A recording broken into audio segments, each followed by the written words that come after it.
High বন্ধুরা, আজকে আমরা ইংরেজি গ্রামারের অত্যন্ত অত্যন্ত এবং অত্যন্ত গুরুত্বপূর্ণ একটা বিষয় নিয়ে আলোচনা করব, আর সেটি হচ্ছে মোডালস অক্সিলারি ভার্ব। তবে আমরা সবগুলো মোডালস নিয়ে আলোচনা করব না, আজকে আমরা স্পেসিফিক একটি মোডালস ক্যান নিয়ে আলোচনা করব। ক্যানের যতগুলো ব্যবহার ইংরেজিতে হয় সবগুলো ব্যবহার খুব শর্ট এবং খুব ইজি একটা ওয়েতে আজকে আমি আপনাদের সামনে উপস্থাপন করব। তো যারা মোডালস অক্সিলারি সম্পর্কে আমাকে বিভিন্ন সময় কোশ্চেন করেছেন এবং মোডালস অক্সিলারি সম্পর্কে জানতে চান, তাদের জন্য আজকের এই ভিডিও। ধারাবাহিকভাবে আমরা অন্যান্য মোডালসের উপরেও ভিডিওগুলো করব। তো আজকের ভিডিওটা একটু লেন্দি হবে বন্ধুরা, সুতরাং আপনারা একটু ধৈর্য ধরে একটু বসতে হবে, এই ভিডিওটি পুরোটা দেখতে হবে। আশা করি যে এই ভিডিওর পুরো প্রবলেমটা, আপনাদের ক্যান রিলেটেড যতগুলো প্রবলেম আছে সবগুলো আমরা আজকে সলভ করতে পারবো। তো আসুন শুরু করা যাক আজকে মোডালস অক্সিলারি ক্যান।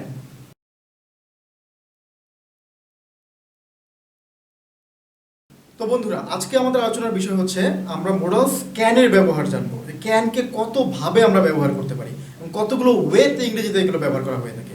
তো চলুন আমরা সরাসরি বোর্ডে চলে যাই, তাহলে সেখান থেকে আমরা বোঝার চেষ্টা করব। প্রথমত হচ্ছে ক্যান হচ্ছে একটা মোডালস অক্সিলারি। আমরা জানি যে ভার্বের মধ্যে দুই ধরনের ভার্ব আমরা আমাদের কাছে পরিচিত। একটা হচ্ছে প্রিন্সিপাল ভার্ব, যারা মেইন ভার্ব হিসেবে কাজ করে। আরেক ধরনের ভার্বকে বলা হয় অক্সিলারি ভার্ব। এই অক্সিলারি ভার্বের ভিতরে একটা টাইপের অক্সিলারি আছে যেগুলোকে বলা হয় মোডালস অক্সিলারি। এরকম 10টি মোডালস আছে। তো ধারাবাহিকভাবে আমরা সবগুলো মোডালসে আলোচনা করবো, তবে আজকের বিষয় হচ্ছে ক্যান। তো প্রথমে আমরা জানি যে ক্যানের মিনিংটা কী দেয়। যে কোনো একটা ওয়ার্ড ইংরেজিতে তার দুই ধরনের মিনিং হয়, একটা হচ্ছে তার শাব্দিক অর্থ আর একটা হচ্ছে তার ভাবার্থ। তো শাব্দিক অর্থের দিকে যদি আমরা চিন্তা করি, ক্যান মানে হচ্ছে পারা। আর যদি ভাবার্থের কথা চিন্তা করি, তার এটা তারা সবসময় কী প্রকাশ করে? সামর্থ্য প্রকাশ করে। অর্থাৎ আপনার যদি কোনো সামর্থ্যের বিষয় থাকে, অ্যাবিলিটির বিষয় থাকে, তাহলে সেটা সবসময় আপনি ক্যান দিয়ে প্রকাশ করতে হবে। ওকে, আর এটার যে ক্যারেক্টারিস্টিক্স, এটা একটি মোডালস ভার্ব। মোডালস যে কোনো ভার্বের ক্যারেক্টারিস্টিক্স হচ্ছে মোডালসের পরে যে ভার্বটা হবে সেই ভার্বটা সবসময় বেস ফর্ম বা প্রেজেন্ট ফর্ম বা V1 ফর্মে হবে। কি হবে? বেস ফর্ম, প্রেজেন্ট ফর্ম বা V1 ফর্মে হবে। তো এই কারণে ক্যানের পরে সবসময় আমরা যে ভার্বটা বসাবো সেটা সবসময় পিওর ফর্ম বা বেস ফর্মে বসাবো। ওকে, আর এটার different type of Bengali meaning আছে। মোডালস ভার্বগুলো এরকম যে এগুলো বিভিন্ন অবস্থার প্রেক্ষাপটে, বিভিন্ন সিচুয়েশনে এটা ভিন্ন ভিন্ন মিনিং দিয়ে থাকে। তো আমরা জানি যে ক্যান মানে পারা, কিন্তু বাংলায় আসলে ক্যানের ক্ষেত্রে আরও 2-3টা একই টাইপের টেন্স বেস মিনিং দিয়ে থাকে। যেমন different Bengali meaning in can, মানে ক্যানের ক্ষেত্রে ভিন্ন ভিন্ন যে মিনিংগুলো দেয়। যেমন একটা হচ্ছে পারি, পারছি, পারবো। অর্থাৎ ক্যান দিয়ে আপনি পারি বলতে পারেন, ক্যান দিয়ে আপনি পারছি বলতে পারেন, আবার ক্যান দিয়ে আপনি পারবোও বলতে পারেন। এইভাবে করে আপনি ক্যানের 2 থেকে 3টা মিনিং দিতে পারেন। তো আমরা এবার আসি যে ক্যানের পরে কি কি ফর্ম অফ ভার্ব ইউজ করলে আমার তার মিনিংগুলো পরিবর্তন হয়ে যায়। নর্মালি ক্যান মানে পারা, ইটস ওকে। বাট ক্যানের পরে যদি আমরা ভিন্ন ভিন্ন টাইপের ভার্ব ইউজ করে থাকি, কখন আমরা স্ট্যাটিক ভার্ব ইউজ করি, অ্যাকশন ভার্ব ইউজ করি, যে ধরনের ভার্বগুলো আমরা ব্যবহার করে থাকি না কেন, তার উপরে বেস করে তার মিনিংটাও কিন্তু পরিবর্তন হয়ে যায়। তো প্রথমেই আমরা আসি হচ্ছে বি ভার্ব। আমরা জানি যে বি মানে অ্যামিজার ওয়াজার, বাট এটা শর্ট ফর্ম হচ্ছে বি। বিকে যদি মেইন ভার্ব হিসেবে, অর্থাৎ সিঙ্গেল যদি একটা বিকে আমি ক্যানের পরে ব্যবহার করি, বির পরে অন্য কোনো ভার্ব ইউজ করা যাবে না, সেক্ষেত্রে তার মিনিংটা দিবে হচ্ছে হতে পারা। কি মিনিং দিবে? হতে পারা। অর্থাৎ আপনি নিজে কিছু হতে চান বা আপনি নিজে কিছু হতে পারেন, অন্য কেউ কিছু হতে পারে, এইরকম ক্ষেত্রে সাধারণত আমরা ক্যান বি ইউজ করব। একটা এক্সাম্পল এখানে দেওয়া হয়েছে, I can B a doctor. আমি একজন ডাক্তার হতে পারি। অর্থাৎ আপনার একজন ডাক্তার হওয়ার মতো অ্যাবিলিটি আছে। I can B a doctor মানে হচ্ছে আপনার একজন ডাক্তার হওয়ার মতো কি আছে? অ্যাবিলিটি আছে বা সামর্থ্য আছে। এই কারণে আপনি বলছেন যে I can B a doctor. এখানে একটা জিনিস খেয়াল করবেন, ক্যানের পরে কিন্তু বি বসেছে। বিটা কিন্তু হচ্ছে আমাদের অক্সিলারি ভার্বের base form of am is are was were. হ্যাঁ, am is are was were এগুলোর বেস ফর্ম হচ্ছে বি। তার মানে আমরা ক্যানের পরে বি ইউজ করেছি, কিন্তু বির পরে কিন্তু আর কোনো ভার্ব এখানে ইউজ হয়নি। তার মানে এখানে বিটা হচ্ছে আমাদের কি ভার্ব? এখানে আমাদের বিটা মেইন ভার্ব হিসেবে কাজ করেছে। তাহলে ক্যান বি দিয়ে আপনি অনেক কিছু বলতে পারেন। I can B a doctor, I can B a teacher, I can be a philosopher, I can be a businessman। আপনি অনেক অনেক কিছু বলতে পারেন। ক্যান বি দিয়ে আপনি যা যা হতে চান বা অন্য কেউ যদি কিছু হতে চায় আপনি সেটা ইউজ করতে পারেন। ওকে, তা আমরা এরপরে চলে আসি, ক্যানের পরে আমরা হ্যাভ ভার্ব ইউজ করতে পারি, মানে পিওর হ্যাভ। এখানে হ্যাজ বা হ্যাড অন্য কোনো ফর্ম হবে না। তাহলে হ্যাভ ভার্ব যদি ইউজ করি, বাট হ্যাভের পরে অন্য কোনো ভার্ব আমরা ব্যবহার করবো না, তাহলে সেক্ষেত্রে তার মিনিং দিবে থাকতে পারে। তার মানে আপনার যদি কোনো কিছু থাকার মানে অ্যাবিলিটি থাকে, তাহলে সেটা আপনি বলতে পারেন যে আমার এই জিনিসটা থাকার অ্যাবিলিটি আছে বা সামর্থ্য আছে। তো সেক্ষেত্রে আমরা বলতে পারি আই ক্যান হ্যাভ এ কার। যেমন এখানে একটা এক্সাম্পল দিয়ে আছে, I can have a car.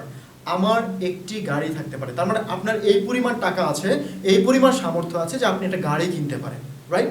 So এখানে আই ক্যান হ্যাভ এ কার মানে হচ্ছে কি আমার একটি গাড়ি থাকতে পারে। আপনি বলতে পারেন I can have a iPhone, আমার একটি আইফোন থাকতে পারে।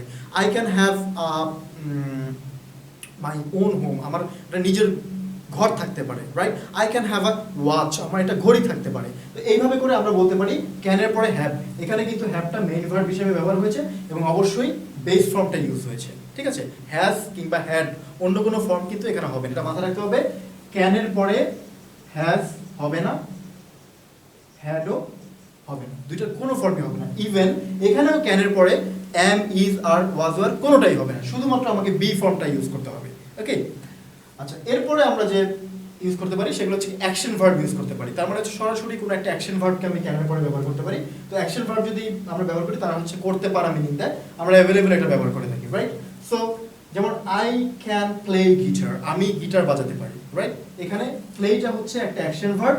দেখেন এখানে প্লের কিন্তু অনেকগুলো ফর্ম আছে, আমরা প্লে পাস্ট ফর্ম জানি প্লেড, আইএনজি ফর্ম আছে প্লেইং, হ্যাঁ, এরকম অনেক ফর্ম আছে। এই ফর্মগুলো কোনোটাই আমরা ব্যবহার করবো না, পিওর শুধুমাত্র প্লে ইউজ করবো, right? So I can play guitar, আমি গিটার বাজাতে পারি। অথবা আপনি বলতে পারেন আমি গিটার বাজাতে পারছি, যদি আপনি পারছি মিনিং বলতে চান। অথবা আপনি বলতে পারেন আমি গিটার বাজাতে পারবো, রাইট? আপনি ফিউচার ফর্মে বলতে পারেন, বাট সবগুলো ক্ষেত্রে শুধু ক্যান ইউজ হবে।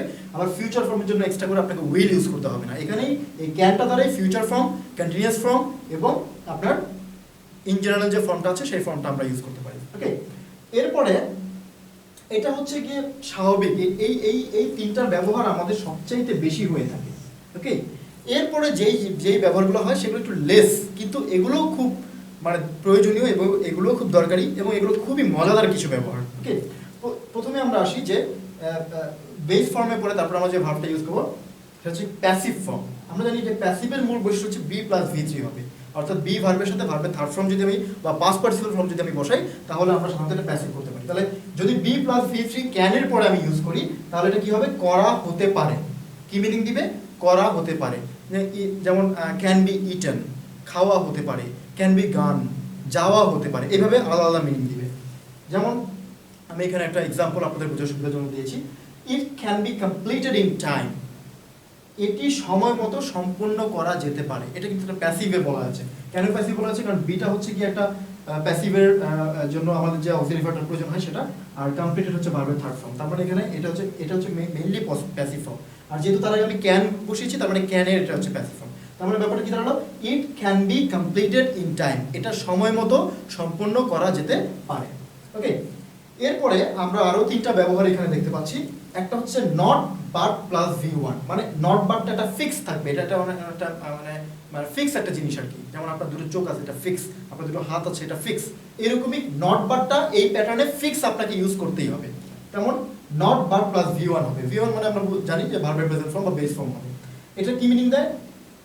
মিনিং দেয় হচ্ছে না করে পারি না। কি মিনিং দিবে? না করে পারি না। আপনি এমন অনেক কাজ আছে করতে বাধ্য হন, আপনার মন চাক বা না চাক আপনাকে সেটা করতেই হয়, তখন আপনি অনেক সময় বলুন যে আমি আসলে এই কাজটা না করে পারি না, আমি আসলে সেখানে না যেয়ে পারি না। এই ক্ষেত্রে আপনি এই not but plus V one, তার আগে অবশ্যই ক্যান বসাতে হবে। তার মানে এখানে আমরা এক্সাম্পলটা দেখে বুঝতে পারবো, I can not but talk in English, আমি ইংরেজিতে কথা না বলে পারি না, অর্থাৎ আমি অন্য কারোর সাথে ইংরেজিতে কথা না বলে পারি না, ওকে? তাহলে এখানে কি আসছে? ক্যান নট বাট, এই যে নট বাটটা হচ্ছে ক্যানের পরে একটা ফর্ম, এটা ফিক্স ফর্ম ইউজ হয়েছে, তার সাথে হচ্ছে ভার্বের ভি ওয়ান ইউজ হয়েছে। তো আপনারা আমি এখানে লিখলাম I can not but talk in English. আপনি বলতে পারেন যে I can not but drink tea, আমি চা পান না করে পারি না। I can not but gossip with friends, আমি বন্ধুদের সাথে আড্ডা না দিয়ে পারি না। এরকম আপনি অনেক কিছুই হয়তো না করে পারেন না, সেই জিনিসগুলোকে আপনি একটু চেষ্টা করবেন এই প্যাটার্নে ব্যবহার করার জন্য। এইটারই মতো দেখতে সেম আরেকটা প্যাটার্ন, সেম আরেকটা মিনিং দিবে, সেটা হচ্ছে আপনি যদি নট বাটের পরিবর্তে নট হেল্প ইউজ করেন। তবে কিছু কিছু ভার্ব আছে যে ভার্বগুলো হচ্ছে মানে ভি ওয়ানকে ফলো করে না, সেটা হচ্ছে আইএনজি ফর্মকে ফলো করে। হেল্প হচ্ছে এমন একটা ভার্ব, তারপরে আপনি ভার্বের প্রেজেন্ট ফর্মটা বসাতে পারবেন না, এরপর আপনাকে বসাতে হবে ভার্বের সাথে আইএনজি ফর্ম। তার মানে আপনি এই কথাটাকেই যদি আমি আবার বলতে চাই যে আই ক্যান নট হেল্প, তখন আর ভি ওয়ান মানে টক না দিয়ে আমাকে টকিং দিতে হবে। I can not help talking in English, আমি ইংরেজিতে কথা না বলে পারি না, ঠিক আছে? আচ্ছা, এরপর আমাদের আজকের প্যাটার্নে যে লাস্ট যে ক্যানের যে ফর্ম সেটা হচ্ছে গিয়ে নট লেট। এটাও একটা ফিক্স হবে, নট বাট বা নট হেল্পের মতো। নট লেট প্লাস এখানে একটা অবজেক্টিভ ফর্ম বসাতে হবে মাঝখানে, লেটের পরে মাঝখানে কি বসাতে হবে, একটা অবজেক্টিভ ফর্ম। আমরা তো জানি যে আমার আয়ের অবজেক্টিভ ফর্ম মি, হ্যাঁ, তারপরে হিয়ের অবজেক্টিভ ফর্ম হিম, এরকম একটা অবজেক্টিভ ফর্ম এখানে বসাতে হবে। এরপরে হচ্ছে ভার্বের প্রেজেন্ট ফর্মটা বসাতে হবে। এই প্যাটার্নটা যদি আমি ফলো করি ক্যানের ক্ষেত্রে, তাহলে এটা হচ্ছে কি মিনিং দিবে, করতে দিতে পারি না। কি মিনিং দিবে, করতে দিতে পারি না। তো আমরা এক্সাম্পলটা দেখলে মোটামুটি আমরা এটা ইজি হয়ে যাব। যেমন এখানে দেওয়া আছে I can not let you go, আমি তোমাকে যেতে দিতে পারি না। আবেগের একটা বিষয় চলে আসে, রাইট? আমি তোমাকে যেতে দিতে পারি না, তার মানে হচ্ছে কি সে চলে যাবে, বাট আমার মন চাচ্ছে না যে সে চলে যাক। এই ক্ষেত্রে আমরা বলি অনেক সময় যে আমি তোমাকে যেতে দিতে পারি না। আমরা তো অনেক সময় আমরা আমাদের দেশের যে ছবিগুলো আছে, ফিল্মগুলো আছে, আমরা সেই ফিল্মগুলো যদি 80 দশকের ফিল্মগুলো যদি আমরা দেখি, তাহলে দেখবো যে অনেক সময় ফিল্মের যে শেষের যে দৃশ্যে, সেই শেষের দৃশ্যে দেখা গেছে যে নায়িকার বাবা গুলি খেয়ে মারা যাচ্ছে, তখন নায়িকার একটা ডায়লগ থাকে, না বাবা আমি তোমাকে মরতে দিতে পারি না। এই যে ডায়লগটা যদি হলিউডে হতো বা হলিউডের মুভিতে যদি করতে হতো, তাহলে সেটা কিভাবে হতো? তাহলে বলতো no dad I can not let you die, আমি তোমাকে মরতে দিতে পারি না। অর্থাৎ আপনি মন থেকে চাচ্ছেন না, এরকম কোনো কিছু হচ্ছে এবং আপনি এটা আটকাতেও পারবেন না, তখন আপনি অবশ্যই can not let plus objective form দিয়ে তারপর আপনি ভিউ ওয়ানটা ইউজ করবেন। তো বন্ধুরা, এই ছিল মোটামুটি আমাদের আজকের প্যাটার্ন। তাহলে প্যাটার্নগুলো আমরা একটু পুনরায় আবার একটু রিভিউ করি। Can be, can have, can do or go, can be done, cannot but go, cannot help going এবং cannot let you go। এই কয়েকটা প্যাটার্ন ক্যানের সর্বোচ্চ ব্যবহার হয় ইংরেজিতে। তো এই ছিল আজকে আমাদের পুরো বিষয়। আমাদের আশা করি আমি চেষ্টা করেছি আপনাদের ক্যানের উপরে পুরো বিষয়টা যত সংক্ষিপ্ত সময়ের মধ্যে সম্ভব বোঝানোর জন্য। তারপরে যদি আপনাদের কোনো ধরনের কোশ্চেন এই বিষয় থেকে থাকে, তাহলে অবশ্যই কমেন্টের মাধ্যমে আমাদেরকে জানাবেন। আর যদি আমাদের এই ভিডিওটি ভালো লেগে থাকে তাহলে লাইক দিবেন এবং বন্ধুদের সাথে শেয়ার করবেন। তো আজকে এই পর্যন্তই। পরবর্তীতে আপনাদের কোনো ভিডিও যদি আপনাদের মানে চাহিদা থাকে যে এই ভিডিওটা আমার দরকার, তাহলে আমাদেরকে জানাবেন, আমরা চেষ্টা করবো বিষয়গুলো ভিডিও করার জন্য। আর আপনি যদি আমাদের চ্যানেল নতুন হয়ে থাকেন অবশ্যই চ্যানেলটি সাবস্ক্রাইব করে দেবেন। তো আজকে এই পর্যন্ত বন্ধুরা, ভালো থাকবেন, সুস্থ থাকবেন। সে পর্যন্ত থ্যাংক ইউ।